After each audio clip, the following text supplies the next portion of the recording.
Welcome to The After Chat. Real questions. Real talk. Real life.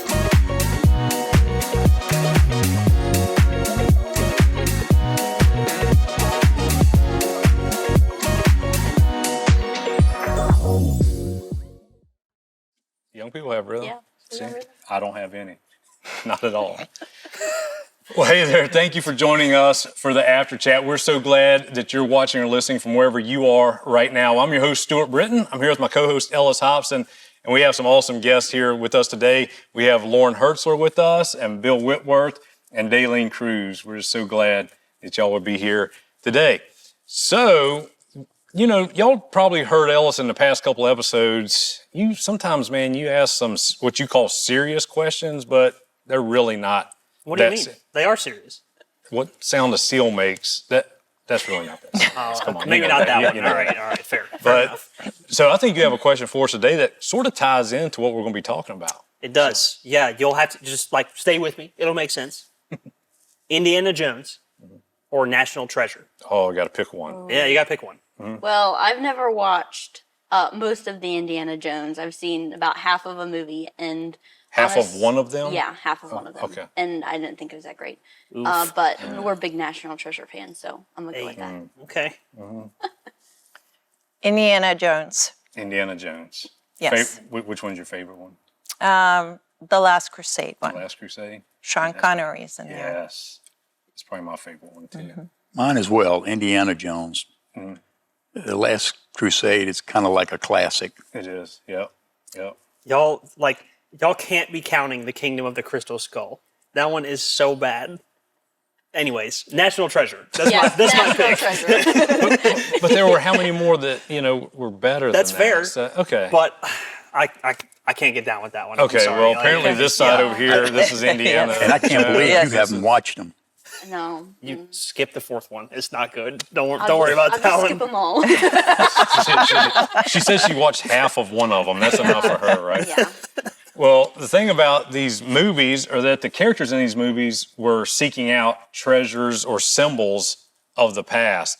And that's kind of what we're going to be talking about today.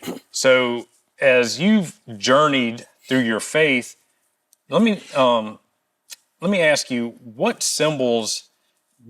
kind of church did you go to first before you came to PCC? And what symbols did you revere from there that you thought about or that had influence on you from your past experience, church experience?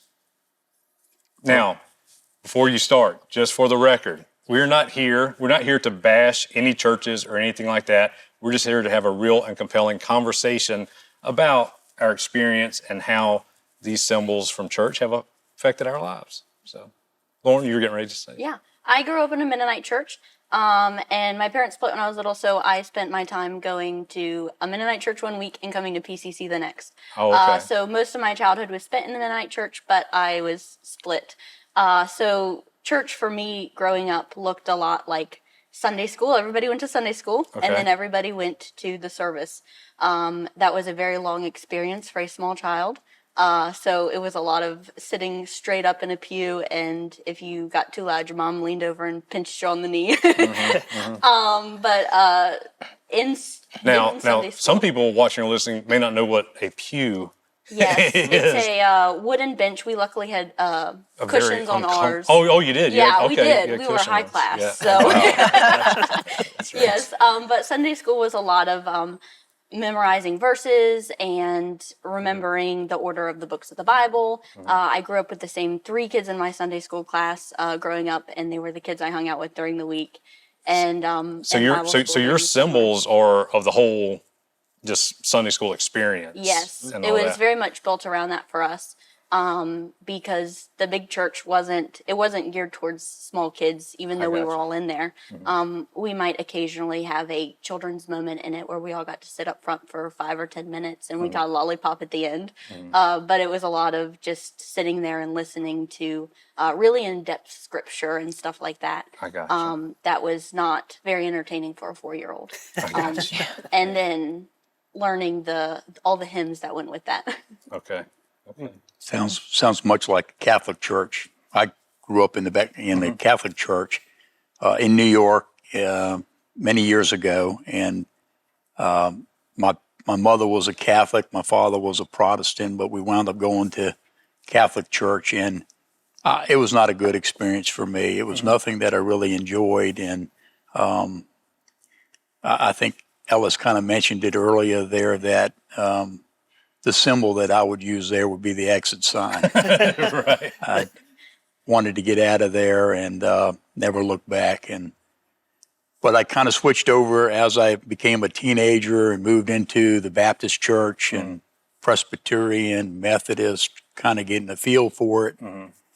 And I stayed with the Baptist church for many years, 27 years or so with one church. Okay. And it wasn't quite as traditional, Catholic or traditional Baptist. They were a little bit relaxed. You had to wear nice dress clothes. You didn't have to wear a tie, but your shoes had to be polished, and it was all painful. I got you. Now, Daylene, you have a real interesting story about your church background. Yes. So in South Africa, I went to like a Dutch Reform. So it's kind of between like a Methodist and a Baptist. And we had wooden pews, no cushions. No cushions. No cushions. And I kind of mentioned that we had this big organ that we played during the service. And Now, there's a big pipe organ yes, takes up. the whole back of the church was just the Were there any other instruments besides that big organ? No, but when I got older and I went back to visit, they did. Okay. They bought more instruments into the service, but that was it growing up, and that was always interesting to me. And the big Bible on the front, where the pastor would preach from. Right. And then when I moved to America, I went to a Methodist church, and they had some similarities with the traditional, standing and sitting down, and some of the things we used to say. And at the church we went to, the pastor used to blow on the shofar when the service started. Now, you're going to have to explain to me what that is. It's a ram's horn. A ram's horn. Yes. Has anybody else heard of this? No. Yes. Now, Yes. why wouldn't they just call it a ram's horn?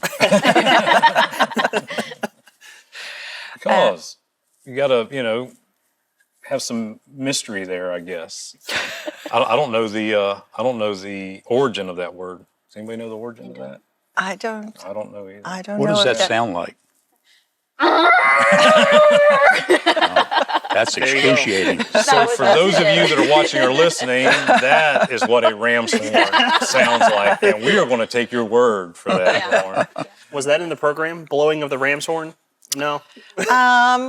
I don't. It might have been there, my like gosh. because opening. It's we kind did of like the used to. ceremonial. Yes. Like a ringing of a bell or Yeah. something. Yeah, Yes. it's really big in the Jewish community. Okay. Yes. Okay. Blow them at weddings and at the start of marriage ceremonies, I Okay. believe.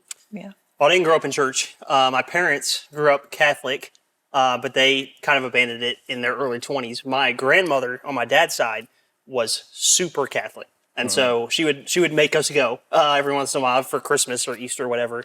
So if there's a symbol for me, it was the communion wafer, because we had been there for hours and I wanted one and I couldn't understand why they wouldn't give me one. I didn't get it. So anyways, yeah, the communion wafer. That's mine. That's yours. Yeah. Food. Hey, Hey, you asked for a symbol. that's right. That's right.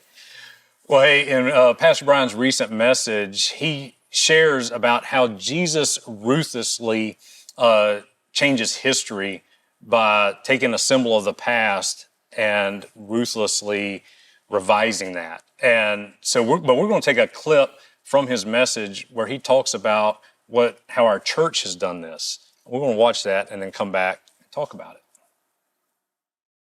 Our church doesn't look like the church from 40 years ago or 100 years ago. We used different instruments with which to worship. We traded hard pews for padded chairs. We altered the look and the function of our buildings. We took off our ties. We added comfortable shoes or flip-flops or occasionally just socks. We traded dresses and slacks for jeans. And many of us read the Bible today on a screen instead of in paper. But we still have the Bible.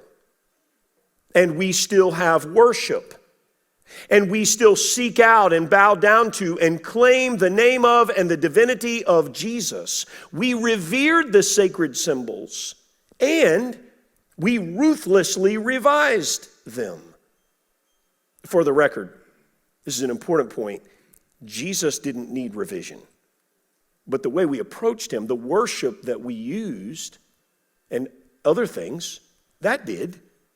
It did need revision.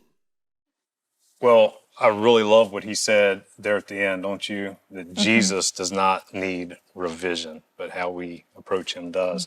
So I just want to ask you, knowing that we have symbols from our past that have influenced us at other churches, how has that influenced your experience here at PCC, since now all of us are here doing church different than where we started?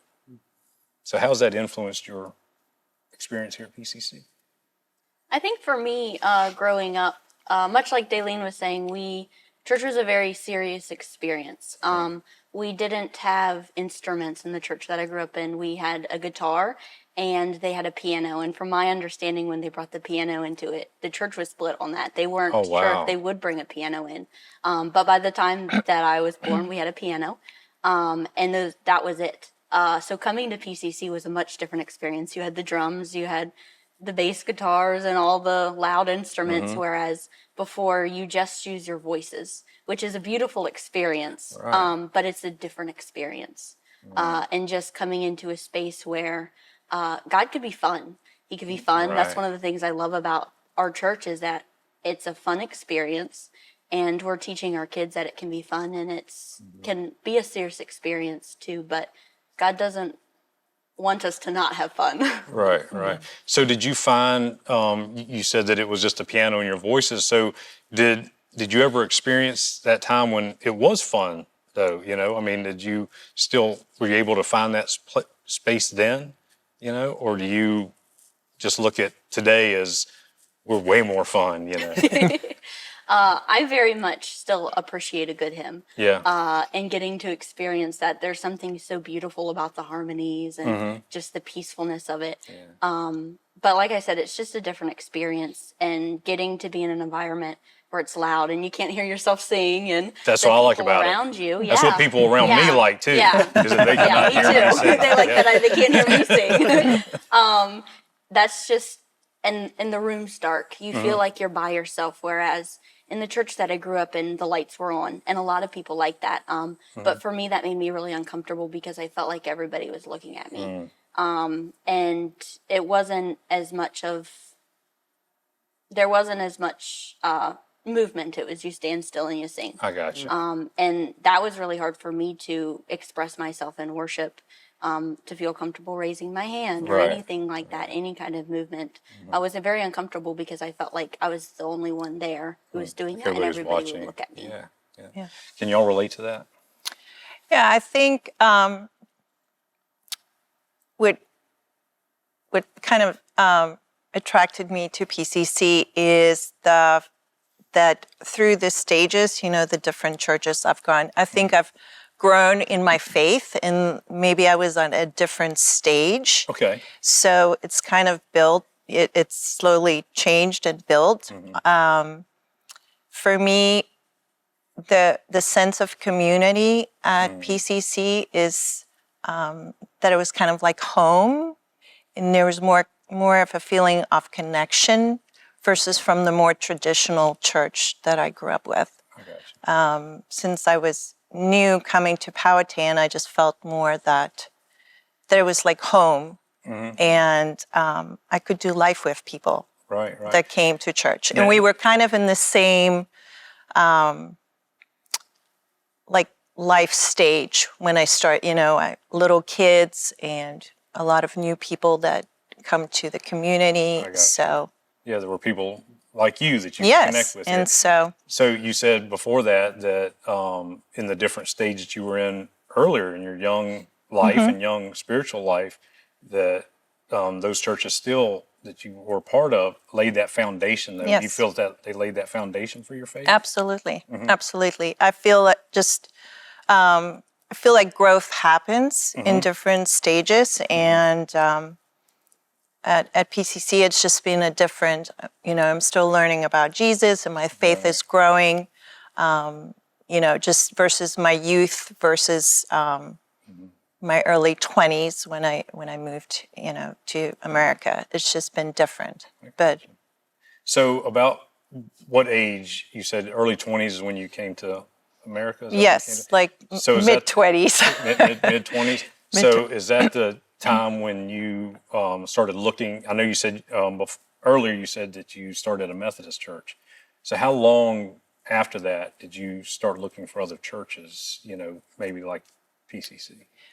Well, I was probably at the Methodist Church for about 3 years, Okay. and then we moved to Virginia and moved out to Powhatan. Okay. And it's probably the second church that I visited. Okay. And In the I area? stopped looking after that. And I moved away and went to a more traditional Bible church where in the other two places I lived in. And then when we came back, it just felt natural that I natural to be would here. come back to PCC. That's awesome. Well, Bill, you said earlier that the symbol that you regarded most was the exit sign, and obviously that's not the case here now. No, I can remember coming through the doors here for the first time. What an experience that was. Just we really didn't know anybody that was going here. We just moved to Cumberland County and decided let's search for a new church. We'd been going to one in the Richmond area for many years, and so we just we kept riding by here, going to Food Line each week, and we just said let's try it out one day, just see what it's like. And I can remember walking through the doors, and that day we met Susan Hughes, Anna Holland, and Carol Lewis, and wow, it was breathtaking. I mean, I experienced some of that in a Baptist church. They kind of had a process where every week you would get up and have to greet everybody, and some people are comfortable with that, others aren't. Right. For me, I was comfortable greeting anyone. Right. My wife, she wasn't very comfortable greeting people. So, but coming into Powhatan and just seeing the laughter and the fun and enjoyment in everybody's face, and then walking into the big room for the first time and seeing total blackness. It was a rude awakening, but what a movement it was. Yeah. I mean, just you said fun. It's beyond fun. It's exciting, and it's exciting every week. And when you don't come here, like when we were locked out for COVID, we were lost. You don't get that same experience online, even though online is very important. Yeah. But wow, just being here it's thrilling. So that last thing that Pastor Brian said there in that clip about how Jesus doesn't need provision, but how we approach Him does. And you've had a couple different church experiences in your past, Absolutely. and so that really spoke to you then about It really has. coming to Him in a different way like this. And it's really helped me grow in my faith, because in the other churches that I was there, they had Bible study, and I guess they had small groups. They never really talked about it. I just really never felt a connection. It didn't really feel like I wanted to be connected. It was more just a ritual. I go to church on Sunday, and I'm happy to leave. Here, it's totally different. Totally different. You're excited to get here. You don't really want to leave. You want to kind of hang around and mingle. And That's great. Well, my background's similar to yours. I came from a traditional Baptist church, and I've just been sharing recently with some friends of mine of how much that really did influence me as a young person and in my young faith as well. Kind of like you, Daleen, it really laid the groundwork for who I am now and my faith in Jesus. And as as some people do, we tend to veer away from Jesus sometimes. I was one of those. But as I circle back into the Baptist church, and the difference when my coming back was the serving part. Was when I began to serve there, and then coming here to PCC, it really encouraged that that community that you're talking about and serving each other. And I think my early church experience is what kind of built that foundation of doing that. Well, Ellis, you're one that you shared earlier that you didn't have a young church experience. So how's PCC influenced your life? Oh, yeah. Well, I think, I didn't go to church much growing up, but even the few experiences I did have, they gave me some preconceived notions about church that were not positive. So I, fast forward to my mid-20s, I had some friends who were encouraging me to try it out. And I was like, I don't know, man. I was picturing all the things that like I had experienced before. Like the lights are going to be upright, the seats are going to be uncomfortable. I'm going to be the only new guy there, the only guy that like nobody knows. Like they're going to notice every move I make, kind of thing. All that stuff was just, it was a block for me to get over. And so coming here, it was just completely different from what I expected. Like my dad has been here a couple of times, and he's always like, he says it jokingly, but the first time he came here, he was like, where are the pictures of Jesus? Where are the crosses? He was so confused. And I was like, man, this is different, Right. So I just think like the more and more time I spend here, I see how, talking about what Pastor Brian said in the clip, the ruthless provision looks like what's the most important thing.